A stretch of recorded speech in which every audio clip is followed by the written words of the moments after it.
I realize that Proposition 20 is a state proposition. However, it has federal implications. Do you support Proposition 20, which is the removal of the elected representatives from the process of establishing congressional districts and transfer that authority to a redistricting commission? Absolutely. I endorse Prop 20 wholeheartedly. This district, we're in District 7. They use the term gerrymander. I don't know how. I look at our district. It's Richmond to Vacaville, Concord to the south. It is very difficult to figure out for the voter. When I'm campaigning out there, many times the voter doesn't know which district they live in. And I say, well, George Miller is the one I'm running against. Is he your congressman? Oh yeah, no, it's Garamendi or whatever. That's how they figure it out. They don't know where they're at. I absolutely agree that it should be a nonpartisan, independent group that says, what makes sense? And I'm going to tell you, that's where my philosophy comes from in solving problems. Find a common goal, whether it's banking reform, cutting spending, cutting military spending. I'm a 21-year military guy. Regulation reform, all these different issues. Let's find common goals. We're going to disagree on how to get there, that's fine. But let's find common sense, practical solutions that work for today, work for tomorrow, are sustainable, and let's fix it that way. And I believe an independent commission coming together to draw lines that are going to make sense for voters is absolutely the right way to go. And democracy is about everybody's vote counting equally, not trying to figure out how to ensure somebody has a safe seat for the future and keeping people in power for a long time. It's the people that should be deciding. And so I think Prop 20 helps empower the voter, helps make sure that we are, as representatives, are accountable to the people, because we got to keep earning our job every election. If you don't like what I'm doing, you can get rid of me. That's fine. That's great about America.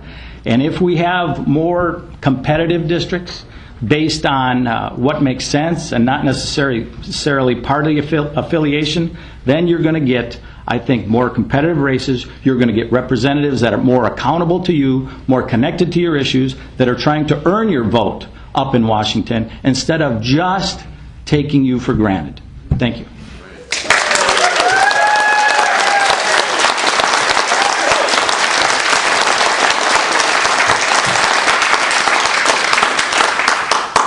I don't support Proposition 20 because the makeup of the commission and the requirements. First of all, I think it's unconstitutional. It has a requirement that people of like incomes will live in one congressional district.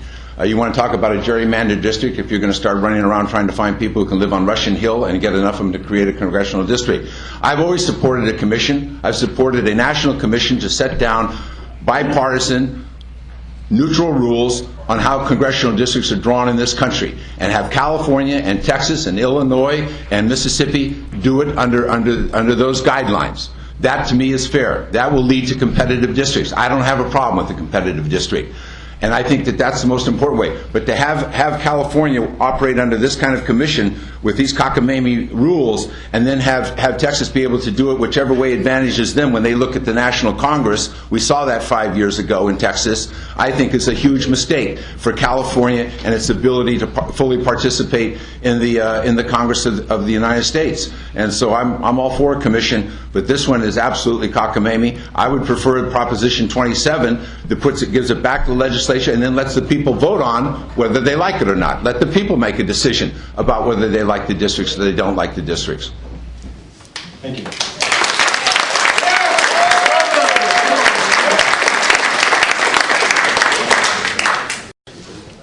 This question is for you, Congressman. The war in Afghanistan is about 10 years old now. Do you support the continuation of the war? And if not, what federal legislation would you support, or how would you propose to end it? I would not support a continuation of the war. I think it's very clear that the ingredients that we owe our soldiers when we put them into combat to bring about a victory are not there. We're dealing with an incredibly corrupt government that is running the drug trade, which is helping to fund the Taliban, that is stealing taxpayer dollars to do their own private economic development in Kabul. You'll go see the Karzai developments. It looks like modern condominiums in La Jolla, California. That's American dollars. That's not for the people who we're trying to convert to democracy and participate in their government. The governments around Afghanistan are not helping us. NATO is leaving. India's not helping us. They're trying to make their stake vis-a-vis Pakistan. Russia's not helping us. China came in for one moment. They got the largest copper mine in Afghanistan, and we're providing the security for it. Doesn't make a lot of sense to me. Pakistan is clearly running a double game. They're supporting the Taliban. They have for years. They're supporting some of Al-Qaeda. They have for years because they want to use them as a tool against India. So they want to keep them alive to do that. But they're also giving them safe harbor in Pakistan. We've gone in with the drones. It's made the Pakistani people more against us because, unfortunately, we've killed some civilians. We've killed some Pakistani troops. And the fact of the matter is, the ingredients aren't there. When you vote, it's the toughest vote you'll ever take in the Congress of the United States. You better be assured that this is a plan that will work. I gave President Obama the opportunity to rejigger the plan with General Petraeus. Nothing's changed. General Petraeus' plan, they said, we're following what General Petraeus said about counterinsurgency. Well, if you were following his plan in Afghanistan, you wouldn't have 150,000 troops. You'd have 600,000 troops because that's what the manual calls for. This just isn't fair to our fighting people. And we're doing this. A decision was made, unfortunately, when we went to Iraq, when we went to Afghanistan, that there'd be no sacrifice by the people here at home. We just charged this to the deficit. I don't think we can continue to spend the treasury of the United States in Afghanistan under these circumstances, and I clearly believe we cannot spend the lives of our military in this situation. We owe them better than this.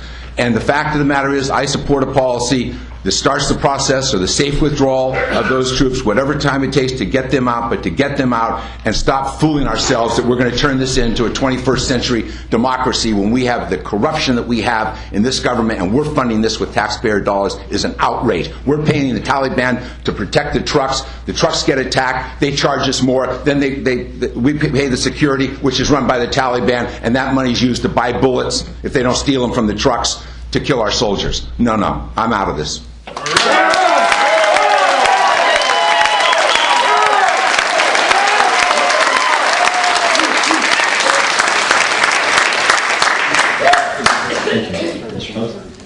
Okay, very good.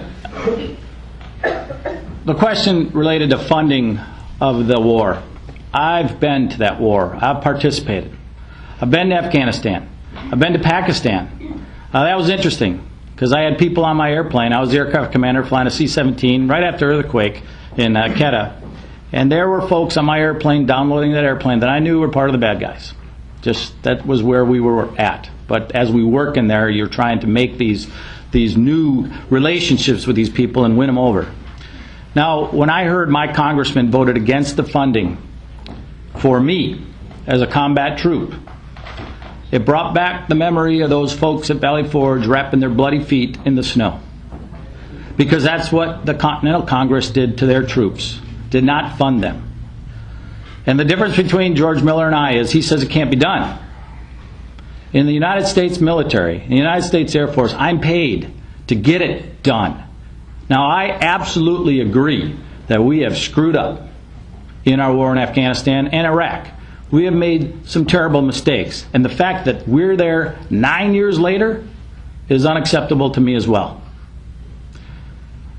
I would not, as a congressman, cut the legs out from the very troops that are defending my freedom over there. I would use my megaphone, I would talk about things, and I would take my military experience and I would go to my commander-in-chief, the president, and say, sir, this is what needs to happen. This is how we got to fix this. First thing we should have done in Afghanistan was sprayed weed killer on all those poppy fields.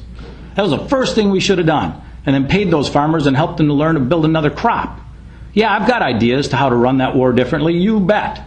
But to take away the support of the troops that are out there and somehow try to impose my will on a chain of command that I am not a part of is not the proper role of myself. It's a commander-in-chief in the military. And I tell you what, in the military, give me a mission, I will get it done. But define that mission for me. And that is our problem from Bush to Obama, that we haven't had that mission defined. And so it's tough to get it done when you don't know what you're supposed to do. Thank you.